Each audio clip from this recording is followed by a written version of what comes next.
हिवाळ्यात भरपूर ताजे आवळे मिळतात. विकतच्या बॉटल मधला खूप प्रमाणात प्रिझर्वेटिव्ह टाकलेला आवळ्याचा ज्यूस आपल्याला हानिकारक होतो.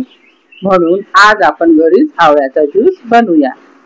त्यासाठी मी एक टपोरा असा आवळा धुवून घेतला आहे. त्याचे आपण तुकडे करूया. आवळा हा सर्व गुण संपन्न मानला जातो. आवळ्यात प्रचंड प्रमाणात व्हिटॅमिन सी असते, जे आपल्या टीथ, हेअर आणि स्किन साठी उपयोगात येतो. आवळ्यामुळे आपल्या पचन संस्थेला मदत होते. तसेच आवळा शुगर लेवल हा उत्तम ठेवतो. आता त्यामध्ये आपण 1 इंच आल्याचा तुकडा घालूया.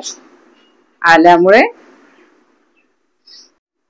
आवळ्याचा जो थंडपणाचा गुणधर्म आहे तो बॅलन्स होईल. जर तुमच्याकडे पुदिन्याचे पाने किंवा तुळशीचे पाने असतील तर ते सुद्धा घाला. ते सुद्धा चांगले असतात. आता त्यामध्ये पांढरे मीठ, थोडंसं काळं मीठ घाला व थोडं पाणी टाका आणि मिक्सर मधून छान फिरून घ्या. त्याला गाळून घ्या, म्हणजे ज्यूस वेगळा होईल आणि पल्प वेगळा होईल. आता हा जो ज्यूस आहे तो एका काचेच्या ग्लासमध्ये घ्या. त्यामध्ये आणखी पाणी टाका.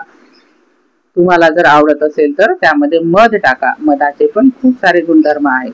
वरून थोडा चाट मसाला टाका आणि झाला आपला फ्रेश आवळा ज्यूस तयार. मी एक मधाचा बनवला आहे आणि एक बिन मधाचा बनवला आहे. सांगा तुम्हाला कोणता आवडतो ते. Thank you.